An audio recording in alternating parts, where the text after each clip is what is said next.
안녕하십니까. 4월 5일 화요일 오전 11시를 넘겼습니다. 이 시간에는 윤석열 시대가 성공하기 위해서는 대통령으로서 그가 해야 할 일, 마땅히 해야 할 일, 그리고 또 동시에 마땅히 해서는 안 될 일, 이런 것과 관련해서 여러분과 함께 생각해 보기로 하겠습니다.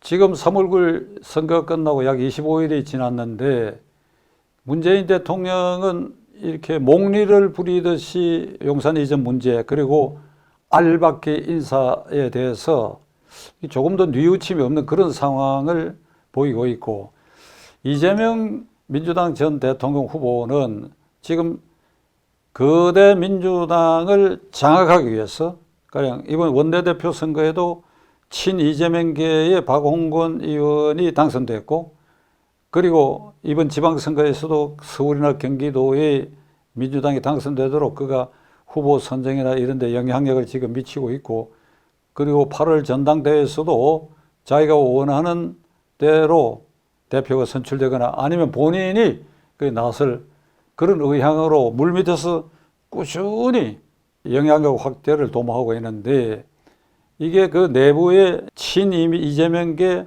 반이재명계로 분열되고 있는 이런 상황을 보이는데도 그가 여기에 집착하는 것은, 그건 시청자 여러분들이 그냥 상식적으로 생각하시면 될 겁니다.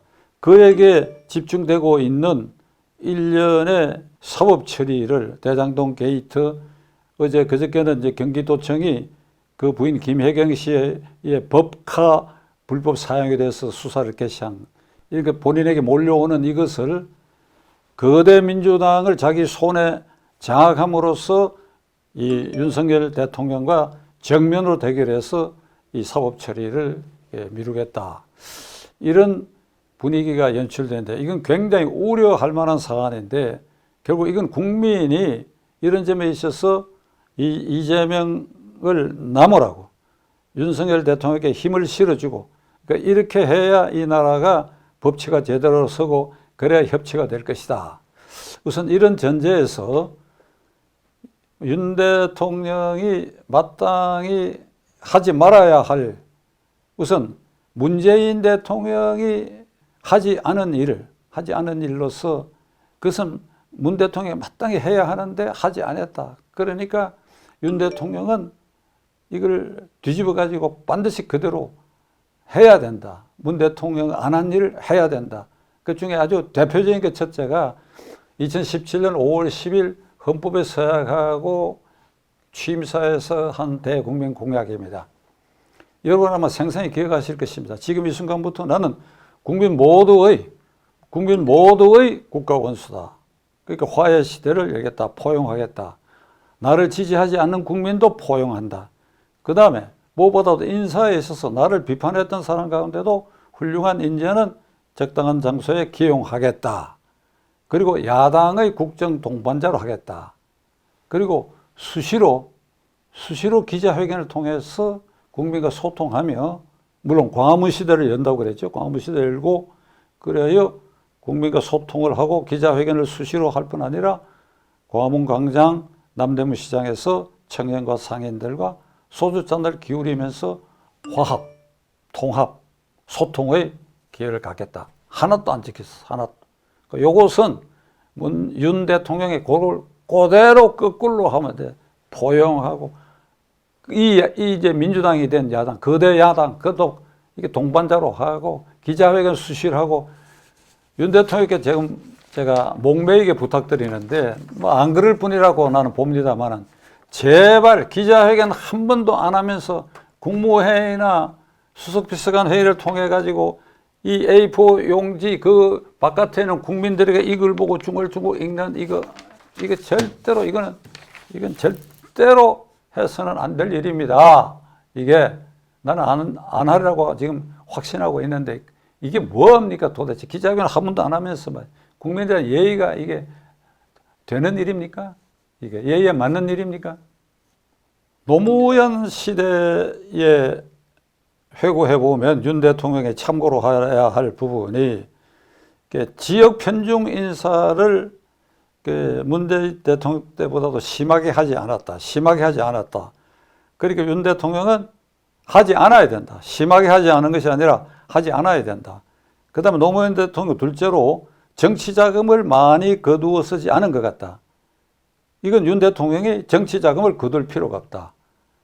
국가가 국회에서 통과된 대통령실 예산 그 범위 안에서 써야 되고 일체 재벌 등으로부터 기웃거리거나 해서는 본인은 물론 해서는 안 될 것이고 특별감찰관을 문재인 대통령은 5년 동안 임명 안 했는데 즉각 취임하자마자 임명해갖고 대통령 자신이나 가족, 수석비서관 이상의 청와대 공직자에 대해서는 특별감찰관이 24시간 감찰할 수 있도록 마땅히 해야 할 것입니다. 노무현 대통령은 세 번째로 검찰을 정치적으로 이용하지 않았다. 그러니까 검찰의 자율성을 비교적 존중했다고 하는데 윤 대통령은 검찰총장 출신이니까 야당의 감시망, 야당이 철저하게 지켜보고 있을 뿐 아니라 국민도 그 부분을 어떻게 하는지 관심을 갖고 있을 것입니다. 검찰총장 출신이니까 검찰을 눈치만 해도 대통령 의도대로 하지 않겠느냐라고 하는 의혹을 살만한 그런 인사나 그런 지시나 명령은 절대로 삼가해야 될 것이다. 그것은 왜 그러냐? 검찰총장이 대통령이 되었기 때문이다. 그리고 검찰의 공정성과 독립성을 유지하기 위해서도 이야말로 윤 대통령이 솔선수범해야 할 것이고 저는 그것을 믿고자 합니다. 마땅히 해야 하거나 하지 말아야 할 일 중에 우선 용산 집무실 이전에 관한 문제입니다. 이 문제를 임기가 얼마 남지 않은 문재인 대통령에게 그 이전 예산이라든지 이런 것을 매달리듯이 이전하려고 하는 그런 노력을 국민들에게 보여서는 안 해야 된다. 통이동 시대를 한동안 가더라도 대통령 되고 난 다음에 자력으로 이게 국방부 합참 등 이게 군 지휘부와 의논해 가면서 그래서 자력으로 스스로의 결단과 그 예산 마련으로 천천히 해도 괜찮을 부분이다. 그러니까 문재인 대통령에게 매달리는 모습, 이런 모습으로 용산 집무실 이전 문제를 다루는 것은 윤 대통령이 출발점에서 삼가고 주의해야 할 부분이라고 생각합니다. 윤 대통령이 취임하면 당면을 할 것이 여소야대 국회입니다. 그러니까 윤 대통령이 절대로 야대 국회를 상대로 입법 투쟁을 한다는 그런 모습을 보일 필요가 없습니다. 그러니까 어떤 법안을 제기했다. 그건 당장은 여가부 여성가족부 문제 폐지 법안 같은 것인데 그것이 야당이 꽉 막으면 기다리십시오. 꽉 막으면 기다려서 오히려 거대 야당이 대통령을 상대로 입법 투쟁을 하고 있거나 하는 오히려 이런 인상을 유도한다면 국민이 심판할 것입니다. 그 시간을 좀 기다리면 대통령이 의도한 대로 풀어갈 수가 있다. 이런 생각으로 국회를 상대로 거대 야당을 상대로 입법 투쟁을 한다는 생각은 가질 필요가 없습니다.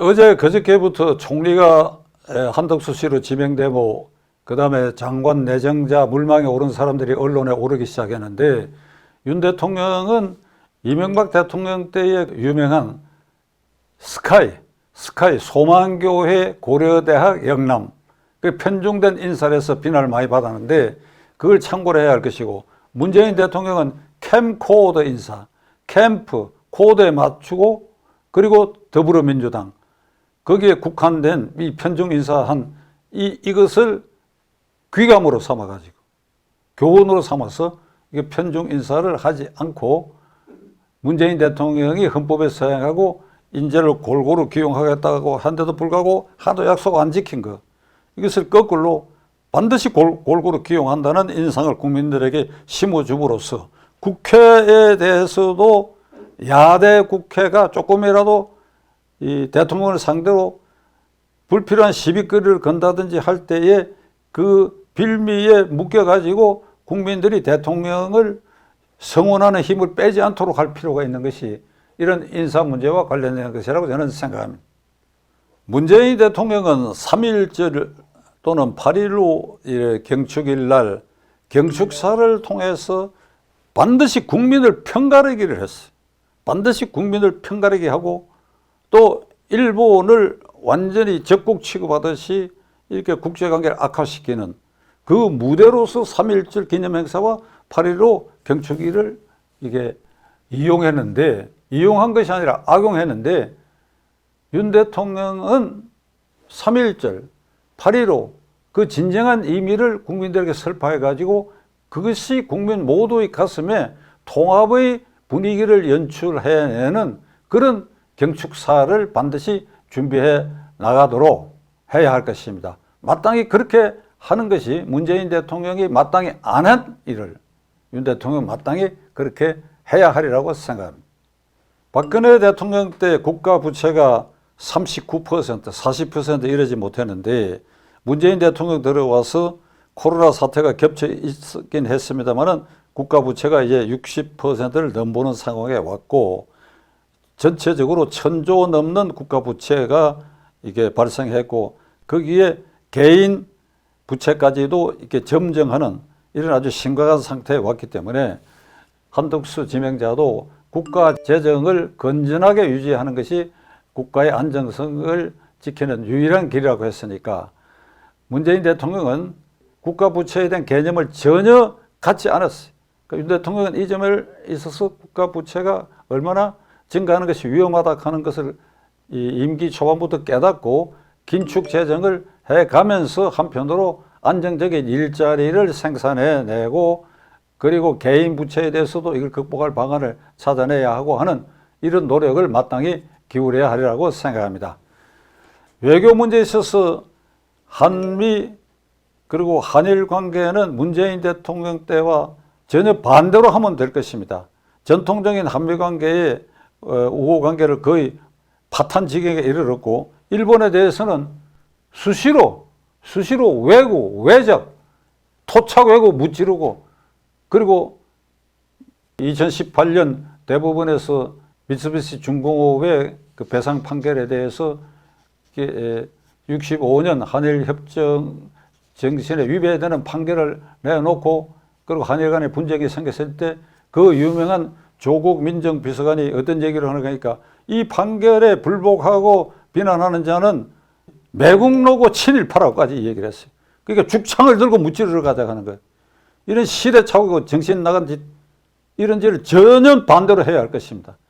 적어도 1998년 10월에 김대중 대통령과 오부치 수상과의 한일관계 미래지향적인 선언 거기에 역사 문제나 외교 안보 정책 문제를 분리한다고 하는 그 정신에 입각해가지고 한일 관계를 복원하고 동시에 한미 관계를 튼튼하게 하도록 그렇게 마땅히 해야 하라고 저는 생각하고 그렇게 하리라고 저는 믿습니다.